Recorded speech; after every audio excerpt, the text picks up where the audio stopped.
मोनू मानेसर को जितने भी लोग हीरो मानते हैं, मैं बता दूं आप लोगों को, ये गौरक्षक तो नहीं था, ये खुद गाय का मांस खाता था मोनू मानेसर। मैं खुला बोल रहा हूँ, जिसको मेरा जो बिगाड़ना हो बिगाड़ लो। कहना चाहता हूँ आपसे, ये बजरंग दल और इस तरह के दलों की पहली घटना नहीं है।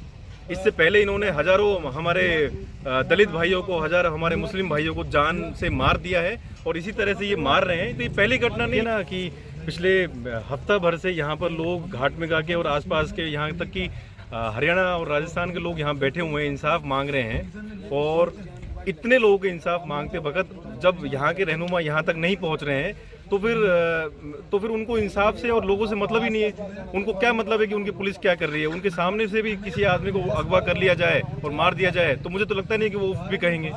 तो जो लोकल रहनुमा है उनसे तो हमको कोई उम्मीद नहीं है, लेकिन फिर भी उम्मीद पे दुनिया कायम है। हमें बेशक बच सकती थी। पुलिस का तो रवैया ढीला रहा ही है, इसमें तो कोई दो राय नहीं। लेकिन मैं एक बात और कहना चाहता हूँ आपसे, ये बजरंग दल और इस तरह के दलों की पहली घटना नहीं है।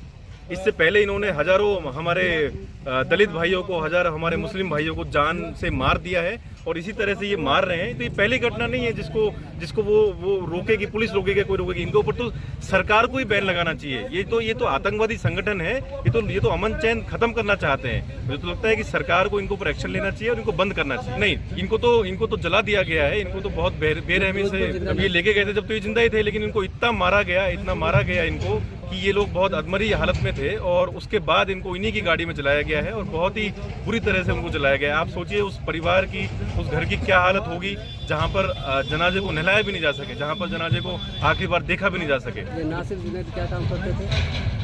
मेरे हिसाब से तो नासिर और जुनैद दोनों कृषि का काम करते थे और बहुत ही सिंपल लोग थे। वो बहुत ही सिंपल लोग थे। गोकशी जैसे अपराधों से, इन जैसे चीज़ों से उनका कोई दूर दूर तक कोई रिश्ता नहीं था। लेकिन वो आप सोचिए उनको सिर्फ दाढ़ी वाला और फेटा वाला मेवात का व्यक्ति चाहिए। वो चाहे कुछ भी व्यक्ति करता हो, उससे उनको कोई लेना देना नहीं है। उनको मारना है और मार के आतंक फैलाना है, ये उनका एकमात्र मकसद है। दायरे में कोई कानून के दायरे में नहीं है। और ये सब लोग वो लोग हैं जिनको सरकार का, जिनको आरएसएस का, जिनको बजरंग दल का, इन सबों का संरक्षण प्राप्त है और उसी की वजह से वो इतनी बड़ी बात कह देते हैं। आप सोचिए कि वो पुलिस को ये कह रहे हैं कि तुम लोग यहाँ पे आओगे तो तुमको हम लोग मार के पीट के भगा देंगे। तो इसका मतलब सीधी सी बात है कि वहाँ पर कानून नाम की या तो व्यवस्था नहीं है, और अगर कानून नाम की वहाँ पे व्यवस्था है तो वहाँ पर उसकी जो वहाँ की जो सरकार है, बीजेपी की जो सरकार है, वो उनके साथ है और उनके साथ कंधे से कंधा मिलाकर ये कह रही है कि तुम मारो मुसलमानों को, तुम मारो दलितों को, कोई दिक्कत नहीं है, हम तुम्हारे साथ हैं।